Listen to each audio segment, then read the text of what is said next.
Hello friend, तो आज के इस वीडियो में हम लोग क्लास 10 का ऑब्जेक्टिव क्वेश्चन और सब्जेक्टिव एक साथ लेकर उपस्थित है आप लोग के बीच। तो इस वीडियो को आप लोग पूरा जरूर देखिएगा। यदि आप लोग 2025 में बिहार बोर्ड या अन्य बोर्ड देना चाहते हैं तो देखिए ये सवाल आप लोग के बुक से लिया गया है। तो इस वीडियो को आप लोग पूरा जरूर देख लीजिएगा, ये सवाल आप लोग के लिए इम्पोर्टेंट हो सकता है।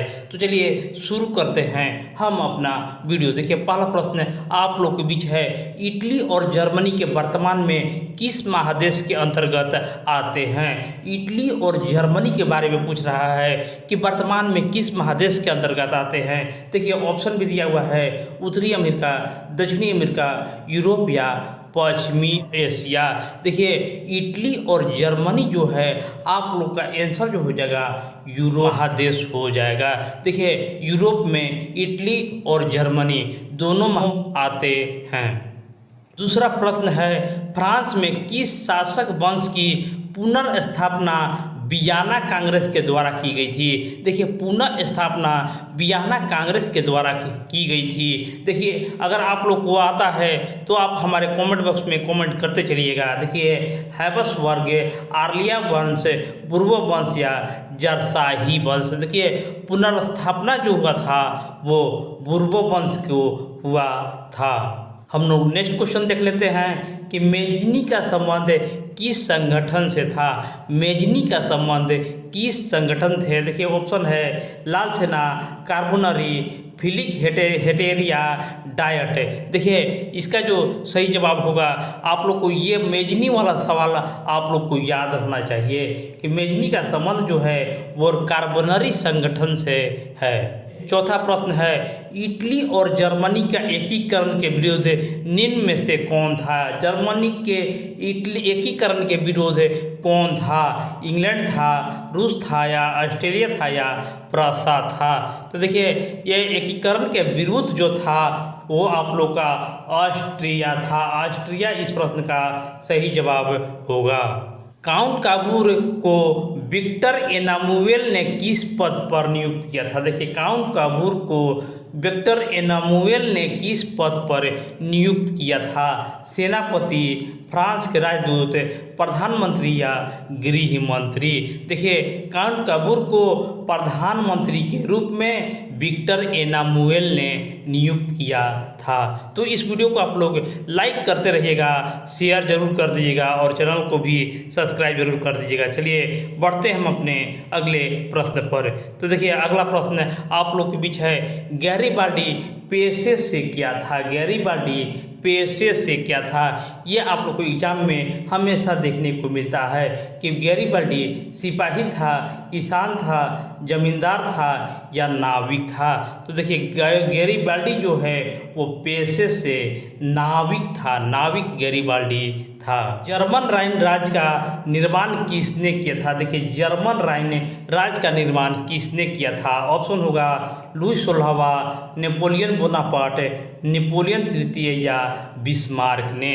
जर्मन राइन राज्य का निर्माण जो है देखिए नेपोलियन बोनापार्ट ने किया था। जोलवेरिन एक संस्था है। जोलवेरिन एक संस्था है क्रांतिकारियों की, व्यापारियों की, विद्वानों की या सामंतों की। तो आप हमारे कमेंट बॉक्स में कमेंट जरूर करते रहिएगा। जोलवेरिन एक संस्था है, तो जोलवेरिन जो है वो एक व्यापारियों की संस्था है। रक्त और लौह की नीति का अवलंबन किसने किया था। लौह और रक्त की नीति का अवलंबन किसने किया था। देखिए ये जो है वो बिस्मार्क ने लौह और रक्त की नीति का अवलंबन किया था। फ्रैंकफर्ट की संधि कब हुई थी। फ्रैंकफर्ट देखिए आप लोगों को एग्जाम में भी आई है फ्रैंकफर्ट की संधि। तो देखिए ये जो उत्तर होगा 1871 में फ्रैंकफर्ट की संधि हुई थी। देखिए यूरोप वासियों के लिए किस देश का साहित्य एवं ज्ञान विज्ञान प्रेरणा स्रोत रहा। देखिए यूरोप वासियों के लिए किस देश का साहित्य एवं ज्ञान विज्ञान प्रेरणा स्रोत रहा। जर्मनी का, यूनान का, तुर्की या इंग्लैंड का। देखिए प्रेरणा स्रोत जो था वो यूनान का था। यूनान का देखिए यूरोप वासियों के लिए यूनान देश के साहित्य और ज्ञान प्रेरणा स्रोत रहा। देखिए ये क्वेश्चन है 1829 ईस्वी में एड्रियानोपोल की संधि किस देश के साथ हुई थी? किस देश के एड्रियानोपोल की संधि जो है वो तुर्की देश के साथ हुई थी। देखिए ऐसे ही आज आप लोग को वीडियो मिलेगा। तो चलिए आगे हम लोग क्वेश्चन पर चलेंगे। तो लघुत्तरीय प्रश्न जो 60 शब्दों में उत्तर देना है। तो पहला प्रश्न है 1848 के फ्रांसीसी क्रांति के कारण क्या थे? उत्तर होगा मध्यम वर्ग का शासन पर असीम प्रभाव, समाजवाद का प्रसार और गीजो नामक कट्टर एवं प्रतिक्रियावादी प्रधानमंत्री का विरोध है। लुई फिलिप की नीतियों का विरोध है। दूसरा प्रश्न है इटली जर्मनी के एकीकरण में ऑस्ट्रिया की भूमिका क्या थी? उत्तर होगा ऑस्ट्रिया द्वारा इटली के कुछ भागों पर आक्रमण किए जाने लगा, जिसमें सर्डिनिया के शासक चार्ल्स एल्बर्ट की पराजय हो गई थी। ऑस्ट्रिया के हस्तक्षेप से इटली में जनवादी आंदोलन को कुचल दिया गया और मेजनी की हार हुई। धीरे धीरे इटली में जन जागरूकता और राष्ट्रीयता का भावना बढ़ने लगी। जर्मन राज्यों में बढ़ते हुए विद्रोह को ऑस्ट्रिया और प्रासा ने मिलकर दबाया। तीसरा प्रश्न है यूरोप में राष्ट्रवाद को फैलाने में नेपोलियन बोनापार्ट किस तरह का सहायक हुआ था? उत्तर नेपोलियन बोनापार्ट प्रथम ने जब इटली पर अधिकार किया तो उसने छोटे छोटे राज्यों को अंत कर दिया। उसने रिगाओ, फेरेरा, बोलोना तथा मोडेना को मिलाकर एक छोटे से गणराज्य की स्थापना कर दी। इसे ट्रांसपोर्निया गणतंत्र कहा गया था। इससे वहाँ के लोगों में राष्ट्रीयता की भावना का प्रादुर्भाव हुआ। तो वीडियो अच्छा लगे तो आप लोग शेयर जरूर करते रहिएगा और लाइक जरूर कर दीजिएगा। चलिए चौथा प्रश्न है गैरिबाल्डी के कार्यों की चर्चा करें। उत्तर होगा गैरिबाल्डी पेशे से एक नाविक और मेजनी के विचारों का समर्थक था, परंतु बाद में काबूल के प्रभाव में आकर संवैधानिक राजतंत्र के पक्षधर बन गया। गैरिबाल्डी ने अपने कर्मचारियों तथा स्वयंसेवकों को सशस्त्र सेना बनाई, जिससे लाल कुर्ती के नाम से जाना गया। इसकी सहायता से 1860 में नेपल्स के राजा को पराजित किया।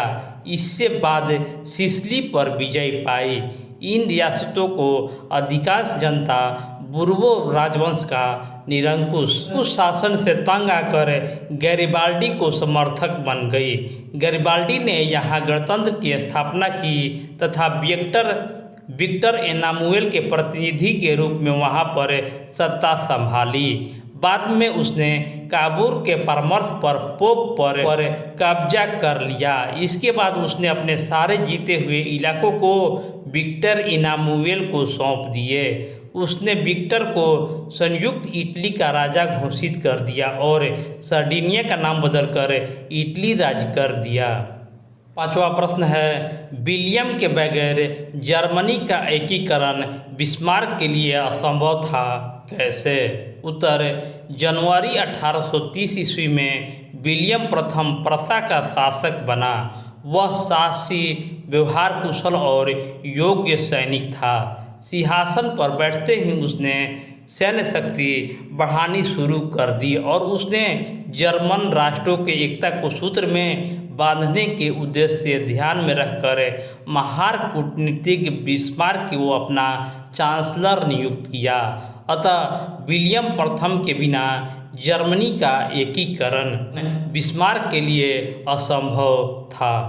फ्रेंड, इस वीडियो को आप लोग लाइक करना ना भूलिएगा, लाइक कर दीजिएगा और शेयर भी ज़रूर कीजिएगा और चैनल को सब्सक्राइब कर दीजिएगा, क्योंकि ऐसा ही और वीडियो आप लोग को इस चैनल पर मिलता रहेगा। तो इस वीडियो को ज़्यादा से ज़्यादा फैलाइए ताकि ऐसा ही आप लोग को और भी वीडियो मिलता रहे, ताकि आप अपना तैयारी अच्छी से कर सके। धन्यवाद।